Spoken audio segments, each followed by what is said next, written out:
Ramandeep, welcome to the study point. बेटा I hope आप सबको मेरा कंटेंट पसंद आ रहा होगा। बेटा अगर कोई डाउट है तो वो कमेंट बॉक्स में ज़रूर पूछ लेना। चलिए बेटा आज नए टॉपिक 2 की तरफ बढ़ते हैं। शुरू करने से पहले मैं आपसे पहले पिछले टॉपिक के 2 क्वेश्चंस पूछूंगी। अगर वो क्वेश्चंस आपको आए तो समझ लेना कि टॉपिक 1 क्लियर है, नहीं तो आप मेरा टॉपिक 1 की वीडियो दोबारा देख लेना। ओके बेटा, फर्स्ट क्वेश्चन है, tell me the name of the body formed by the representative of the third state. Second question is what was the immediate cause of writing in France.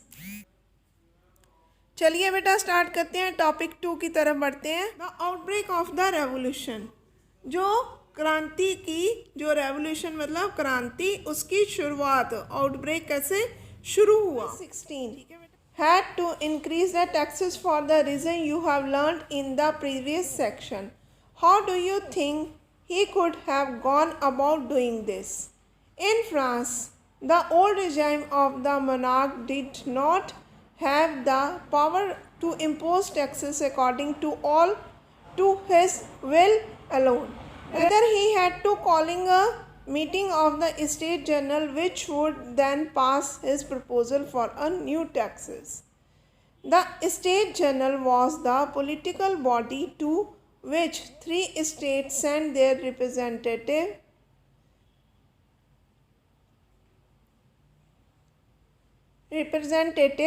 However, the monarch alone could decide when to call a meeting of this body. In the last time it was done in 1614.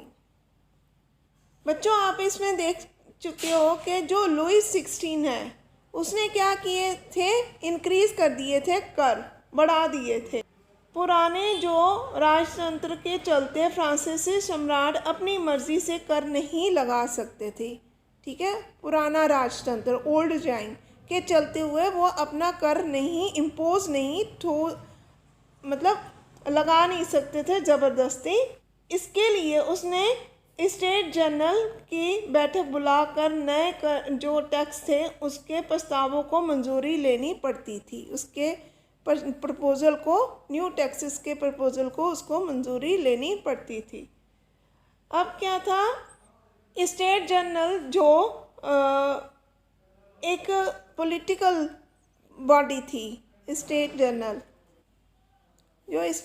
थी, जो एक political body राजनीतिक संस्था थी, जिसने तीनों state अपने अपने रिप्रेजेंटेटिव भेजे थे। लेकिन जो किंग था वह यह डिसाइड करता था कि वह इस संस्था को, वो ये डिसाइड करता था कि वो इस संस्था को की बैठक कब बुलाई जाए, और उसकी लास्ट बैठक जो है, लास्ट जो मीटिंग थी वो 1614 में बुलाई गई थी।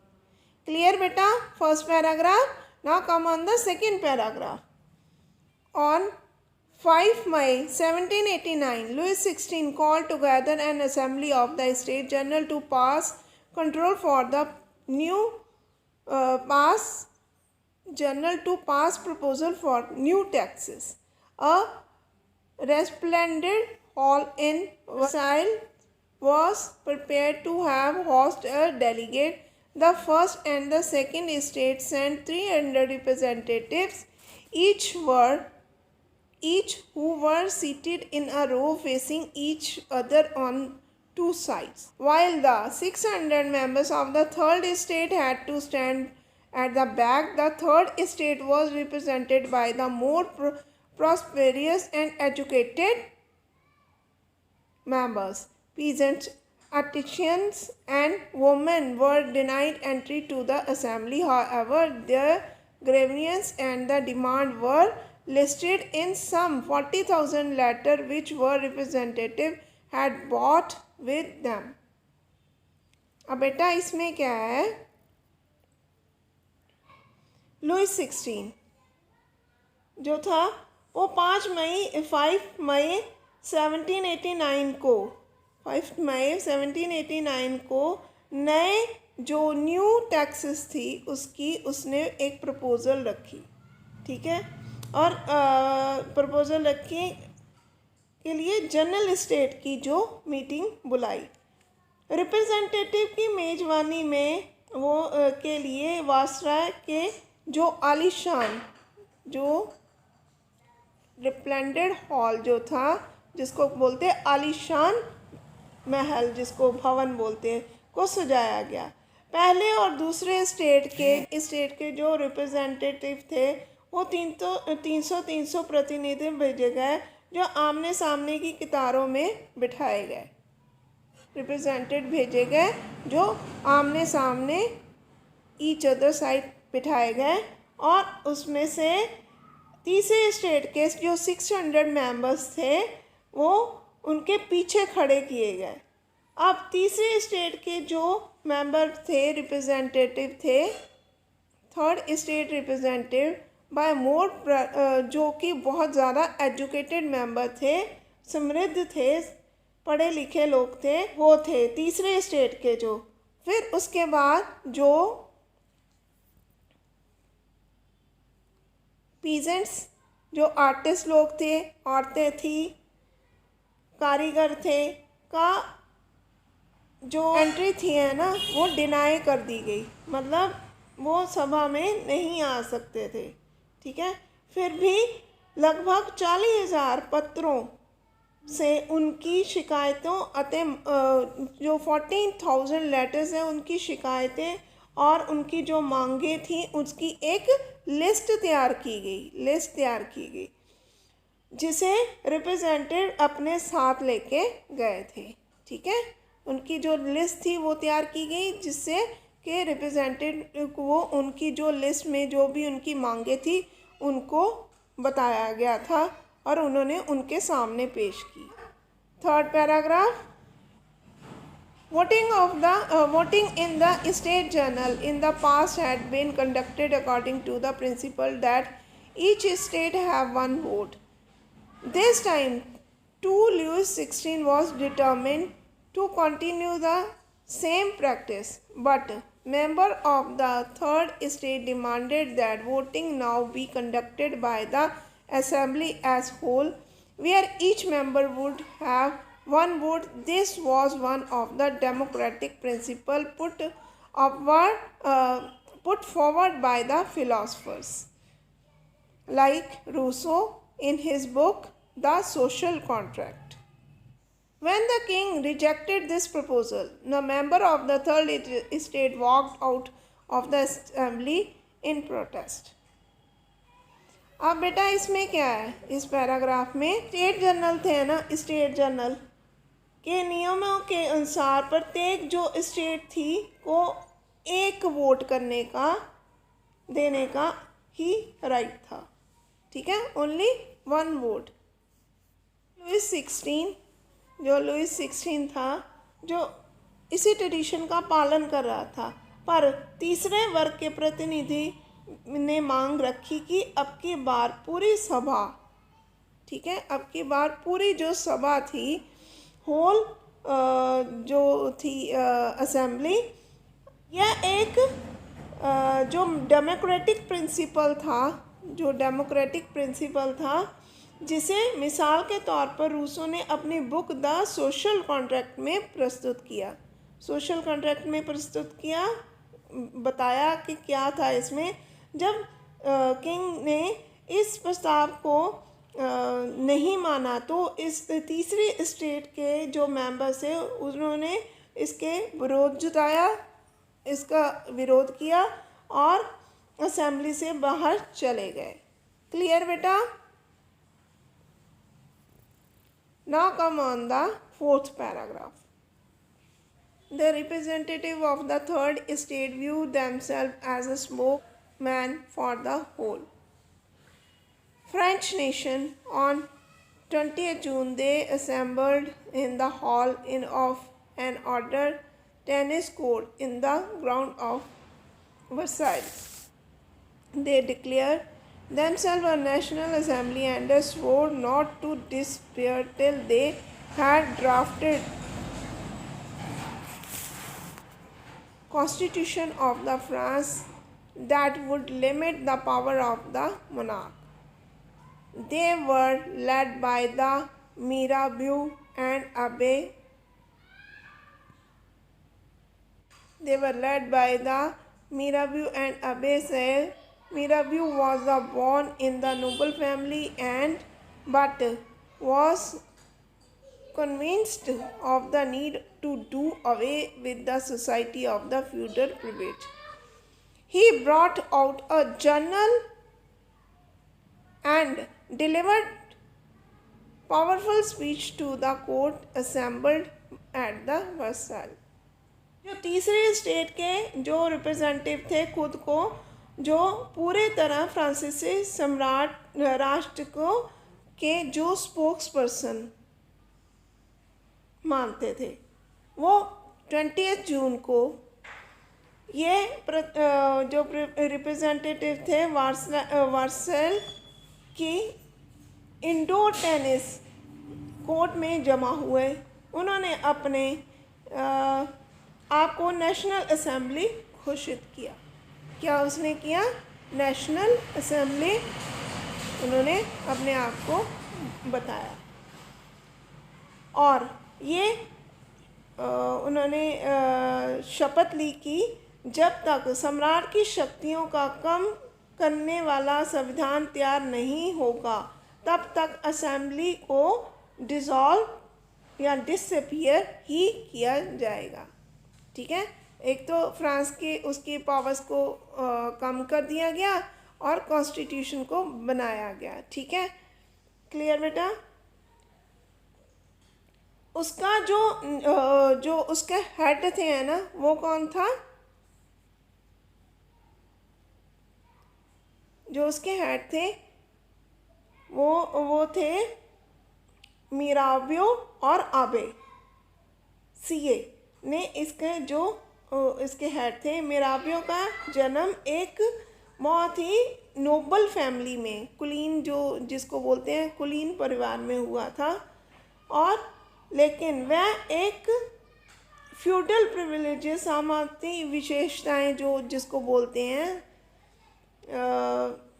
वाले समाज को ख़त्म करने की ज़रूरत से सहमत था।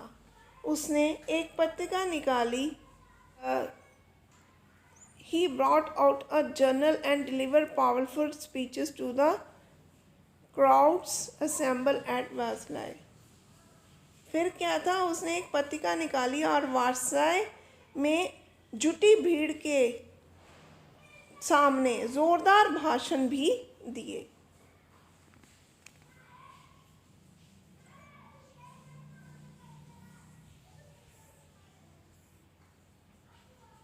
अब Abbé Sieyes, originally a priest, wrote an influential pamphlet called "What is the Third Estate?" अब Abbé Sieyes जो क्या था, एक पादरी था, और उसने तीसरे स्टेट क्या है शीर्षक से एक जो प्रभावशाली जो एक पैम्फलेट लिखी थी। ठीक है, इन्फ्लुएंस मतलब प्रभावशाली। क्लियर बेटा? नाउ नेक्स्ट पॉइंट की तरफ बढ़ते हैं। While the National Assembly was busy at Versailles drafting a constitution of the rest of the France strengthened with turmoil, a severe winter had meant a bad harvest. The price of bread rose. Often bakers exploited the situation and hoarded supply. After spending hours in a long queue at the bakery, crowds of angry women stormed into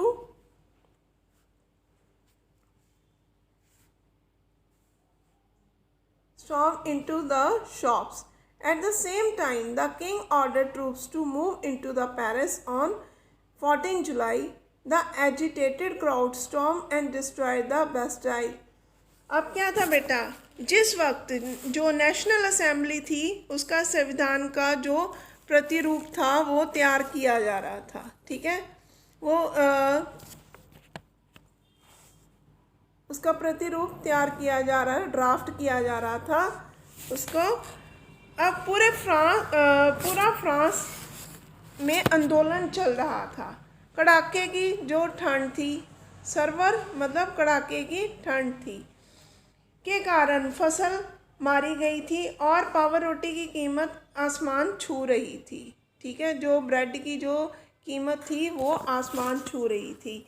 bakery जो मालिक थे, अब उन्होंने क्या किया कि जो supply bakery मालिकों ने ये स्थिति का जो फ़ायदा लेते हुए अपनी पूंजी को बढ़ाने की कोशिश की। ठीक है, वो ज़्यादा से ज़्यादा महंगी कीमतों पे बेच रहे थे।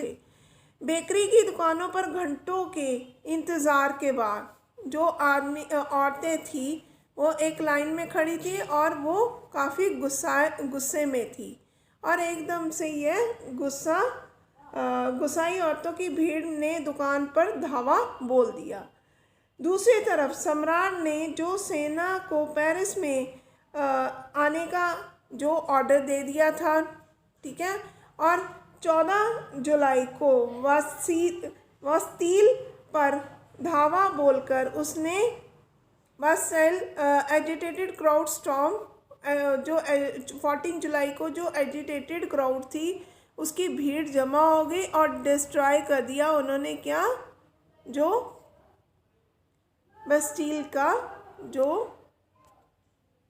बेस्टील पर धावा बोल दिया। ठीक है बेटा, अब next, in the countryside rumours spread from village to village that the lord of the manor had hired bands of brigands who were on their way to destroy the ripe crops. Caught in the frenzy of fear, peasants in the several districts seized hues and picked fox and attacked. They looted hoarded grain and burned down documents containing record of monial dues. A large number of nobles fled from their homes, many of them migrating to neighboring countries. अब क्या था बेटा, इसमें जो country side जो गांव के इलाके थे उनके में गांव ये अफवाह फैल गई थी कि जगीरों के मालिकों ने भाड़े पे लठैतों और जो लठैत जो लुटेरे थे उनको बुलाया।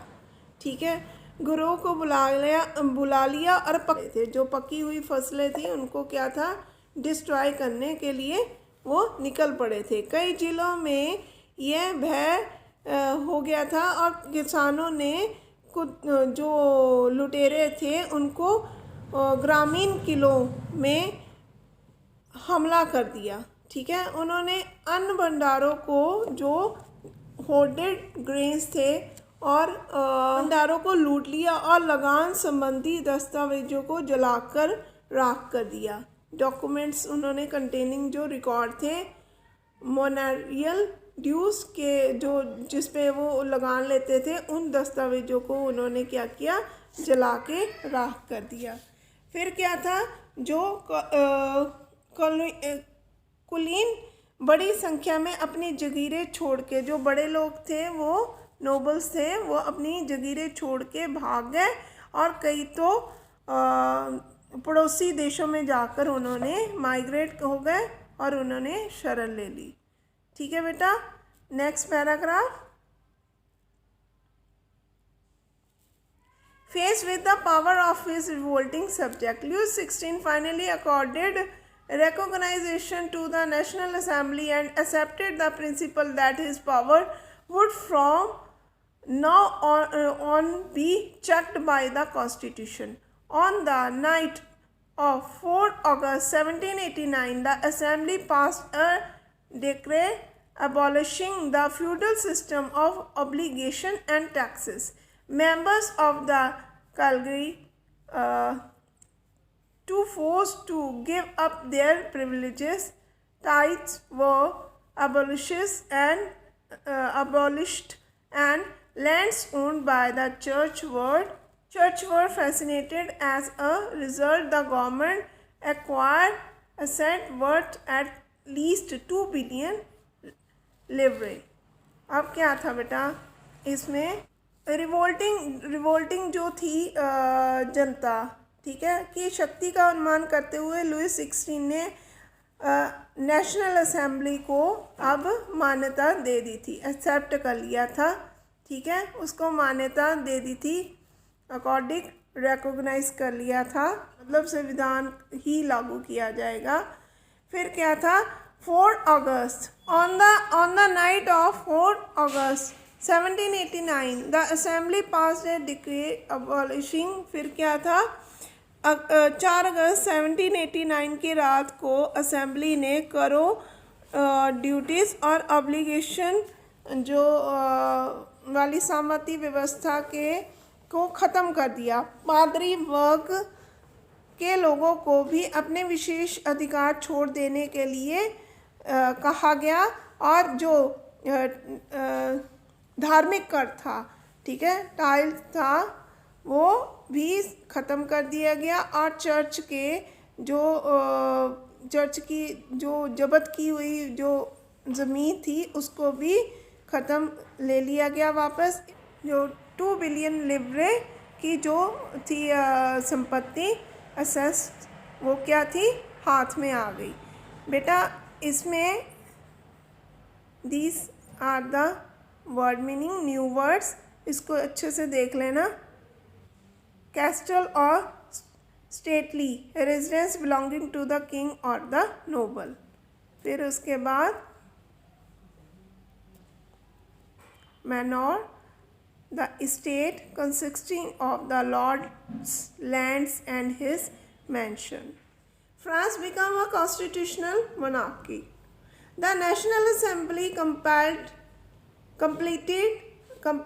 the draft of the constitution in 1791. Its main object was to limit the power of the monarch. These powers, instead of being concentrated in the hands of one person, were now separated and assigned to different institutions, the legislative, executive and judiciary. This made France a constitutional monarchy. Figure 7 explain how the new political system worked. Yes बेटा, इसमें क्या था, जो national assembly है ना, वो बनी 1791 में, ठीक है। फिर उसके बाद क्या हुआ,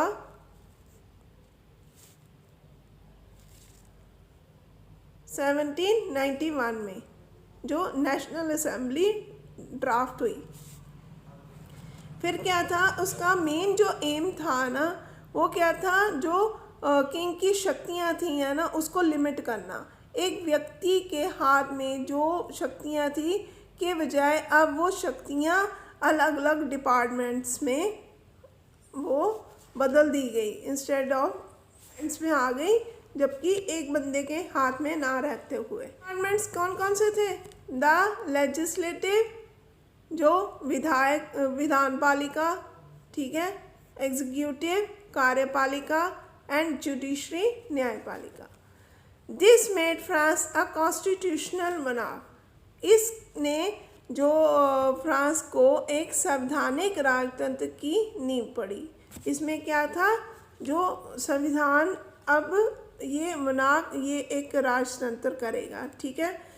अब बेटा सीधा फिगर 7 फिगर में देखिए, जो एक्टिव सिटीजन्स थे वो कौन से थे, ये वाले लोग एक्टिव सिटीजन। पैसिव सिटीजन्स कौन थे, जिसमें महिलाएं, बच्चे और 25 वर्ष से जो कम उम्र के जो लोग थे ना, वो पैसिव सिटीजन्स में आते थे। एक्टिव सिटीजन्स में आते थे वो लोग जो ये 2.8 करोड़ की जनसंख्या थी में लगभग 40 लाख लोगों के बीच में 2.8 जो थी जनसंख्या वो एक्टिव थी। अब वो क्या, उनका रोल क्या था, वो वोट करते थे, ठीक है, इलेक्टर्स बनाते थे। अब वो इलेक्टर्स क्या थे, आगे जाके एक नेशनल असेंबली बनाते थे। ये 50,000 मैन थे और ये आगे जाके 745 मेंबर्स में कन्वर्ट हो गए। फिर ये क्या करते थे, कंट्रोल करते थे, किंग की पावर्स को देखते थे। पर ये जो थी मिनिस्टर्स भी होते थे और ये किंग ये सारी पावर्स को ले सकता था। एक्टिव सिटीजन्स है ना, वोट करते थे जजेस को चुनने में भी। क्लियर बेटा? Now next paragraph, the constitution of 1791 vested the power to make the law in the National Assembly, which was indirectly elected, that is, citizens vote to a group of elections who were turn choose the assembly. Not all the citizens, nor ever, had the right to vote. Only men above 25 years.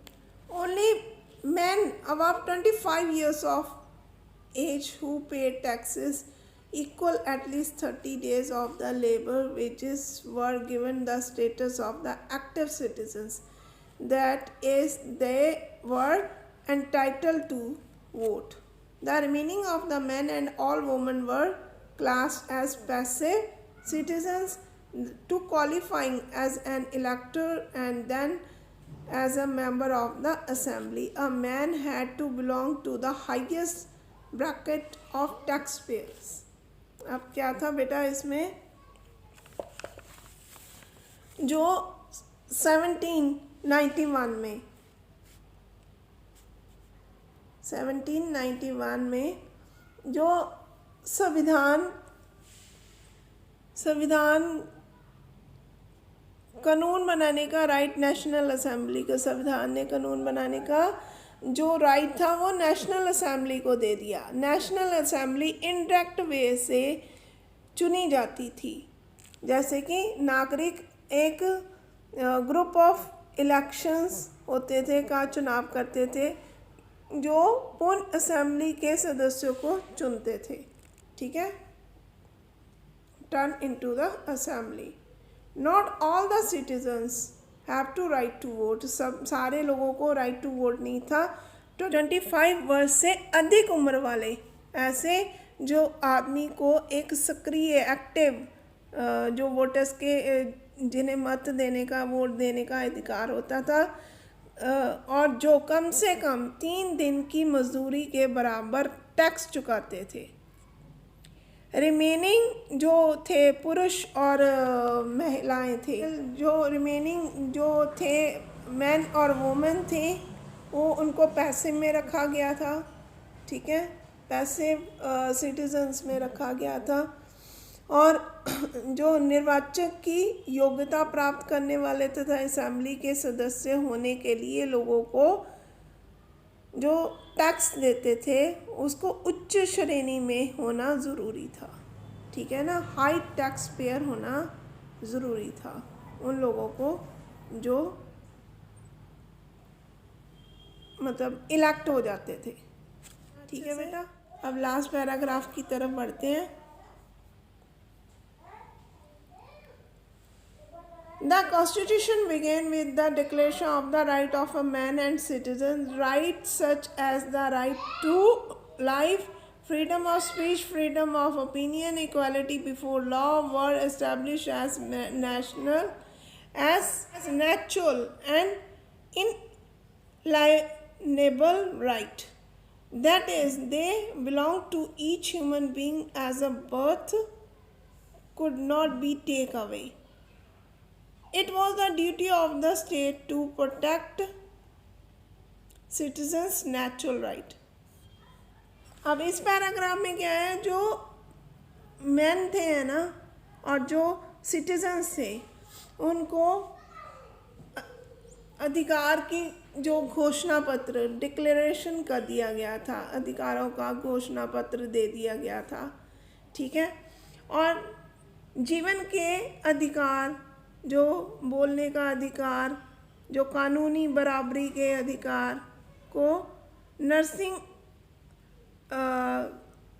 Nursing के अधिकार के रूप में स्थापित किया गया अथवा और ये अधिकार प्रत्येक व्यक्ति को, सारे जो व्यक्ति थे उनको राइट टू बर्थ के तौर पर दिए गए, कि जन्म सिद्ध अधिकार जिसको बोलते हैं, ठीक है। और इन अधिकारों को छीना नहीं जा सकता। यह राज्य का जो है, स्टेट का यह ड्यूटी है, माना गया है कि वह हर व्यक्ति के जो ये नेचुरल राइट्स है उनकी प्रोटेक्शन करें, मतलब उनकी देख रेख करें। बेटा ये आज हम सेकंड पॉइंट हमारा ख़त्म हो गया है। अब कल को थर्ड पॉइंट की तरफ बढ़ेंगे।